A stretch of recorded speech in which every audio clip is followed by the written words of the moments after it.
को नाकाम बना दिया। ये वो जमहूरियत थी।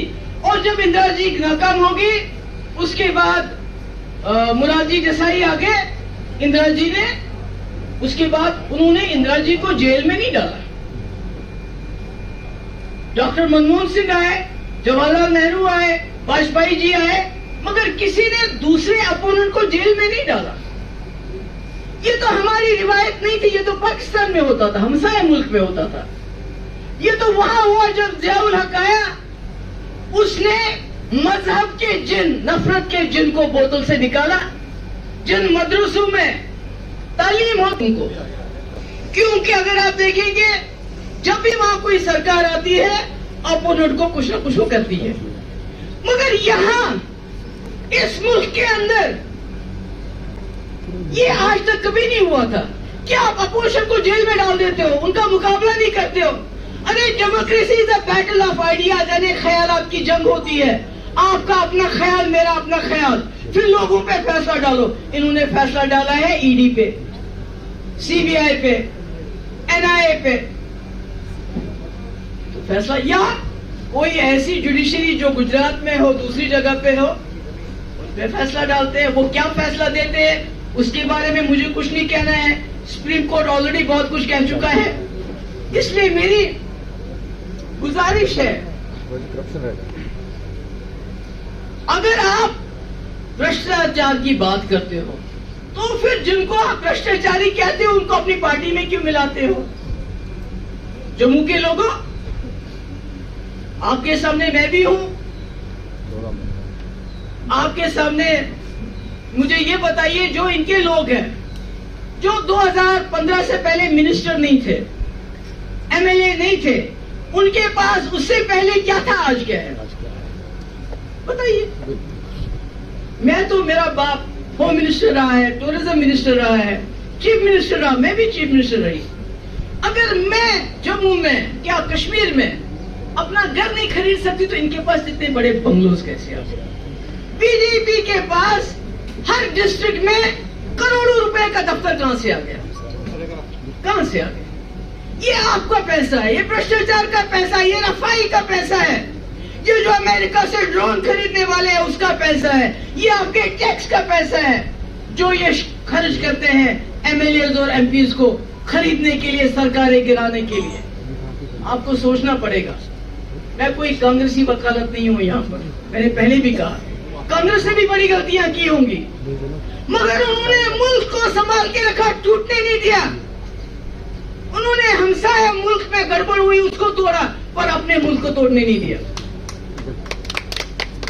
इसलिए अगर आज भी लोग ये नहीं समझेंगे तो खुदा ना खास्ता जो मणिपुर से लेके हरियाणा तक हुआ है ये पूरे मुल्क के अंदर हो जाएगा, और इसका शिकार सबसे पहले जम्मू हो जाएगा। क्योंकि इनके पास आपको देने के लिए स्मार्ट मीटर है, शराब की दुकानें हैं, बाहर के ठेकेदार जो आपका काम ठेकों पे लेते हैं, बेरोजगारी है, करप्शन है, महंगाई है। इसके अलावा इनके पास आपको देने के लिए कुछ नहीं है। असली गोली क्या है? हिंदू मुस्लिम, हिंदू मुस्लिम, हिंदू मुस्लिम। और बदकिस्मती से कुछ ऐसे यहाँ पर लोग हैं जो उसका प्रोपगेशन करते हैं। बाकी मैं जम्मू के लोगों को जानती हूँ। मैंने कहा मेरे वालिद ने यहाँ से इलेक्शन जीता, कैसे जीता अगर जम्मू के लोग कम्युनल होते? कश्मीर में हालात खराब हो गए तो जम्मू के लोगों ने न सिर्फ कश्मीरी पंडित बल्कि मुसलमानों को पनाह दी।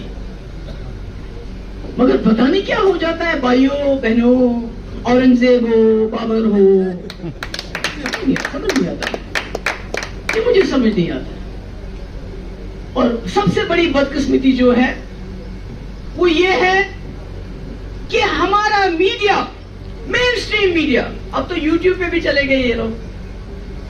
आपने देखा जब आप एडवर्टाइजमेंट देखता है इनका बेटी पढ़ाओ बेटी बचाओ, मगर जब उनका मेंबर पार्लियामेंट हमारी बच्चियों का, पहलवान बच्चियों का, उनके साथ गलत करके सीना तान के चलता है, तब वो एडवर्टाइजमेंट याद नहीं आता। उसपे अरबों रुपए खर्च होता है, बाथरूम से लेके हवाई जहाज तक एडवर्टाइज है कि नहीं? बाथरूम में तो नहीं होनी चाहिए थी फोटो इनकी, वहां भी लगा के रखी, क्या करें?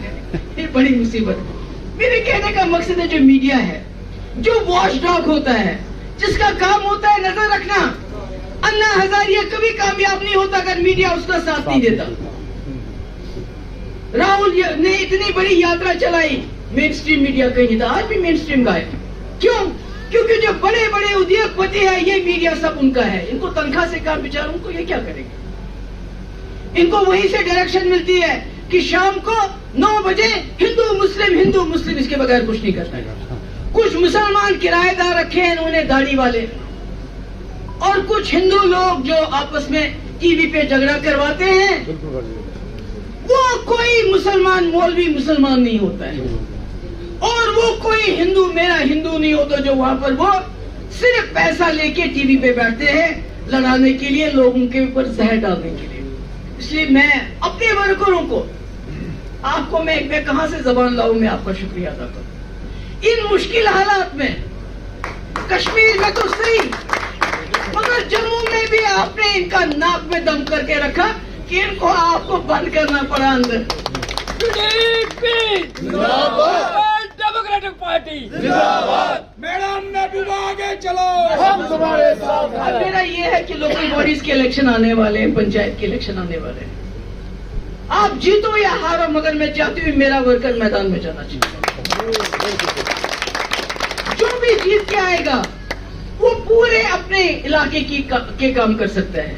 आपको पता है इस वक्त जो मैं बोलना नहीं चाहती हूँ, जो इन पदों पे बैठे हुए हैं वो कैसे लोग हैं, वो क्या करते हैं। तो इसलिए आपको मैं इसलिए भी मुबारकबाद देना चाहती हूँ कि कश्मीर में तो ठीक है बंद कर दिया, और जम्मू में भी ये हमारे साथ फाइटर बन गए हैं, इनको भी बंद कर दिया है। क्योंकि आपको समझना चाहिए, किसी और पार्टी को बंद नहीं किया। ये पीडीपी से घबराते क्यों है? क्योंकि हमारे कपड़ों पे कोई दाग नहीं, हमारे कपड़ों पे कोई दाग नहीं। हमें किस बहाने, मेरी माँ को ईडी ने बुलाया, मेरे भाई को ईडी ने बुलाया, मतलब क्या करते जब कुछ था ही नहीं। तो इसलिए मैं आप सबकी शुक्रगुजार हूँ। आज आए, बहुत गर्मी है, बहुत धूप है, और मैं आपको शुक्रिया अदा करना चाहती थी जिस तरह आपने पीडीपी का झंडा थामा है।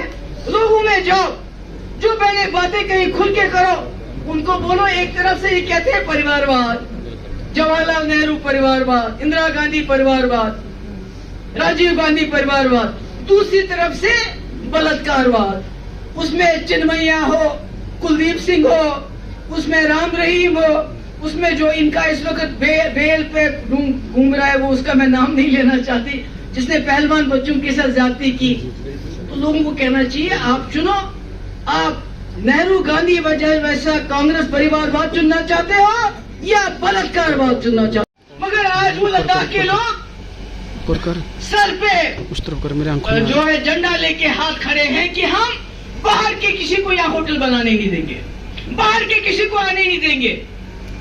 ये हालात है जम्मू कश्मीर के, जिसको ये कहते हैं यहाँ सब कुछ ठीक ठाक है। अभी इन्होंने रिजर्वेशन की। अरे अगर आप में नियत साफ होती, रिजर्वेशन के बदले सीटें रिजर्व करते।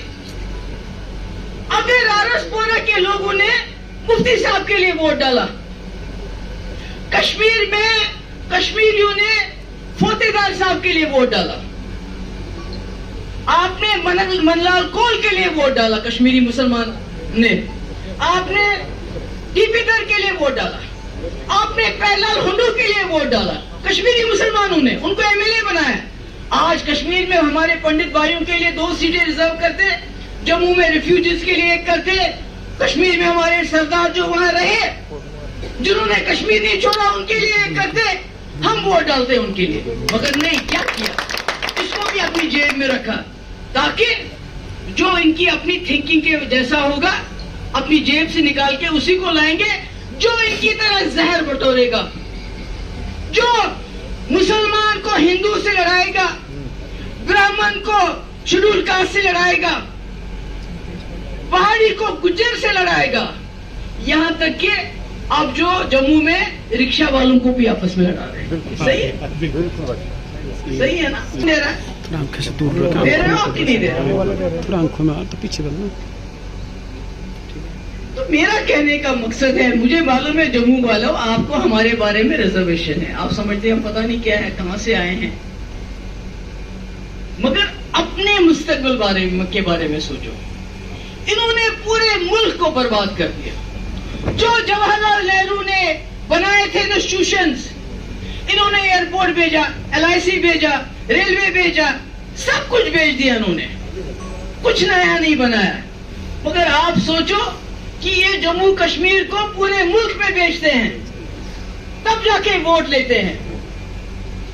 अरे मुझे बताओ, ये समझ नहीं आती आप लोगों को कि इन्होंने पुलवामा के जो शहीद, उनको भी बेच के वोट मांगे कि नहीं मांगे? याद है आपको? हाँ?